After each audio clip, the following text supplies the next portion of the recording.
के बारे में, मेमने के विवाह उत्सव के बारे में जब हम पढ़ते हैं, तब हम मेमने के विवाह उत्सव के बारे में एक विशेष बात को जानते हैं, जहाँ पर परमेश्वर का वचन हमको विशेष रूप से कहता है, तब सिंहासन में से एक शब्द निकला, हे हमारे परमेश्वर के सब डरने वाले दासों, क्या छोटे क्या बड़े, तुम सब उसकी स्तुति करो। सिंहासन के पास से परमेश्वर का वचन कहता है कि मेमने के सिंहासन के पास से, पिता के सिंहासन के पास से एक शब्द निकला, एक आवाज आई, एक वाणी सुनाई दी, हे हमारे परमेश्वर के सब डरने वाले दासों, क्या छोटे क्या बड़े, तुम सब के सब उसकी स्तुति करो, परमेश्वर की स्तुति करो। वचन कहता है, फिर मैंने बड़ी भीड़ का सा, बहुत जल का सा शब्द और गर्जन का सा बड़ा शब्द सुना। यहाँ पर हम इस बात को समझ सकते हैं, सारी बातें जो हैं वो भेद में लिखी गई और वचन स्पष्ट तरीके से कहता है, फिर मैंने बड़ी भीड़ का सा और बहुत जल का सा शब्द और गर्जन का सा बड़ा शब्द सुना। जल का शब्द सुना, बहुत बड़ी भीड़ का शब्द सुना, बहुत जल के कलकलाने की, जल की आवाज की, जैसे सागर की लहरें उठती है उसके कोलाहल की का शब्द सुना, गर्जनों का शब्द सुना। और परमेश्वर का वचन कहता है हालेलुया, क्योंकि हमारा प्रभु ईश्वर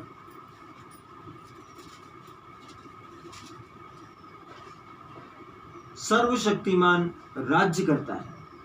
जब प्रभु का उपस्थिति, जब हम देखें परमेश्वर का उपस्थिति का अनुभव का समय क्या होगा, परमेश्वर का जब उपस्थिति का अनुभव होगा, पवित्र शास्त्र बताता है कि आप इस बात के, इस भेदों को जान ले। परमेश्वर का वचन कहता है, परमेश्वर का जब विवाह उत्सव में आप जाएंगे, परमेश्वर के विवाह उत्सव में जब आप पहुंचेंगे, परमेश्वर का वचन कहता है कि आप इस भेद को जान ले और उसकी स्तुति करें। परमेश्वर कहता है, जो कोई भी परमेश्वर के नाम का भय मानते हैं, परमेश्वर के नाम का भय मानते हैं और उसकी स्तुति करते हैं, परमेश्वर का वचन कहता है कि उन्हें एक वाणी सुनाई देगी और वो आवाज होगी भीड़ के जैसी, वो आवाज होगी बहुत सारे जल के जैसी, कोलाहल, जल के कोलाहल का शब्द सुनाई देगा, गर्जन सुनाई देगी। और परमेश्वर का वचन कहता है कि उनको सुनाई आएगा हालेलुया, क्योंकि हमारा प्रभु सर्वशक्तिमान राज्य करता है। शब्द सुनाई देगा हालेलुया, क्योंकि हमारा प्रभु सर्वशक्तिमान राज्य करता है। वचन कहता है कि आओ हम आनंदित और मगन हो और उसकी स्तुति करें।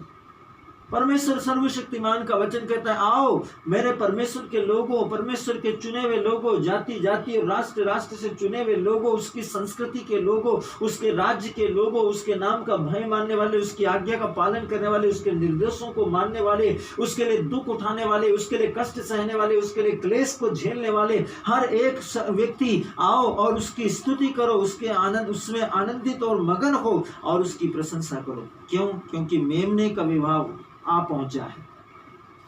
कलीसियाओं के लिए परमेश्वर का वचन है, मेमने का विवाह आ पहुंचा है। और वचन कहता है, और उसकी दुल्हन ने अपने आप को तैयार कर लिया है। जो परमेश्वर के, अभी जो हमने परमेश्वर की वास्तविक संग्रहता के बारे में पढ़ा, उसमें परमेश्वर का वचन आपको तैयार करना है, आपकी आइडेंटिटी को, आपकी तैयारी को, आपके नजरिया को, आपकी सोच को, आपकी समझ को, आपके व्यक्तित्व को, आपकी असलियत को, जो परमेश्वर में है। आप इस संसार के नहीं हैं, आप परमेश्वर के राज्य के हैं। इसलिए परमेश्वर का वचन कहता है कि परमेश्वर की दुल्हन ने अपने आप को तैयार कर लिया है। उसको शुद्ध और चमकदार महीन मलमल पहनने का अधिकार दिया गया।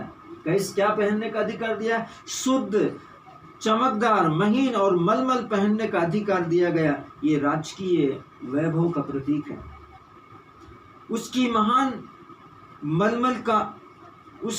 मलमल का अर्थ है पवित्र लोगों के धर्म के काम। अभी आप इस भेद को भी समझ लीजिए, इसका भी भेद परमेश्वर ने खोल दिया। उस महान मलमल का अर्थ है पवित्र लोगों का धर्म के काम। जो कोई भी परमेश्वर के वचन के अनुसार धर्म का काम करता है, धार्मिकता का काम करता है, सत्यनिष्ठा का काम करता है, परमेश्वर के महीन, चमकदार और मलमल के वस्त्र क्या है? उसके धार्मिकता के काम है, उसके धर्म के काम है, उसका अर्थ है।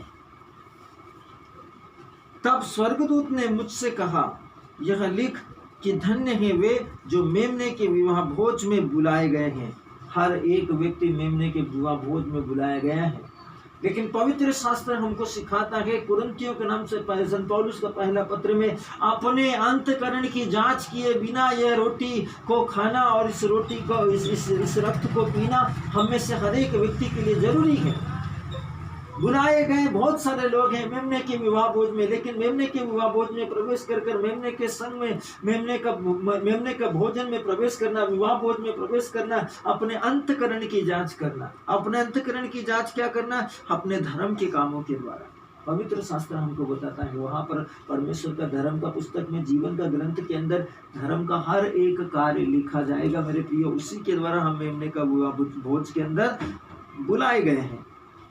उन्हीं कामों के द्वारा हमारा एंट्री है और दूसरा किसी काम के द्वारा नहीं है। सारे काम जो हमने किए, दान धर्म जो कुछ भी हमने किए हैं, किसी मतलब या किसी पर्पस से किए होंगे, किसी व्यक्ति उद्देश्य या किसी मन्नत या किसी विश्वास के कारण, किसी बात के कारण या किसी प्रचारक की प्रीचिंग या टीचिंग के कारण किया होगा। लेकिन परमेश्वर का वचन स्पष्ट तरीके से कहता है कि उसके शुद्ध, चमकदार और महीन मलमल पहनने का अधिकार दिया गया। और वो शुद्ध, चमकदार, महीन मलमल का अर्थ क्या है? पवित्र लोगों के धर्म के काम, जो आपने आत्मा और सच्चाई से सच्चे आराधकों के समान निस्वार्थ रीति से किया है, वही मेमने का भोज में बुलाए गए। फिर उसने उनसे कहा, ये वचन परमेश्वर के सत्य वचन है। ये जो बात आप सुन रहे हैं, ये परमेश्वर का सत्य वचन है। इसमें एक रत्ती भर भी राई के दाने के बराबर भी बिंदु और शब्द कुछ भी मिलावट नहीं है। तब मैंने उसको दंडवत करने के लिए उसके पांवों पर गिर पड़ा। उसने मुझसे कहा, देख ऐसा मत कर, मैं तेरा और तेरे भाइयों का संगी दास हूँ। जब यूहन्ना स्वर्गदूत को देखकर, उसके वैभव को देखकर उसके सामने झुक गया, उसके सामने मुंह का बल गिर पड़ा और उसको दंडवत करता है, तब स्वर्गदूत क्या कहता है? जो स्वर्गदूत को देखकर यूहन्ना उसके सामने झुक गया, वो स्वर्गदूत उसको उठाता है कि मैं तेरे भाई के जैसा हूँ, मैं तेरे संगी भाई के जैसा हूँ, तेरे साथी भाइयों का जैसा हूँ, तो मुझे दंडवत कर ऐसा मत कर, नहीं तो मैं भी पाप में जा सकता हूँ। सम कहने का मतलब, मना करने का मतलब यही हो सकता है कि यदि तू मुझे दंडवत करेगा तो मैं तेरे इस कार्य के कारण, तू और मैं दोनों के दोनों जो है वो पाप के कारण नरक में जा सकते हैं। इसलिए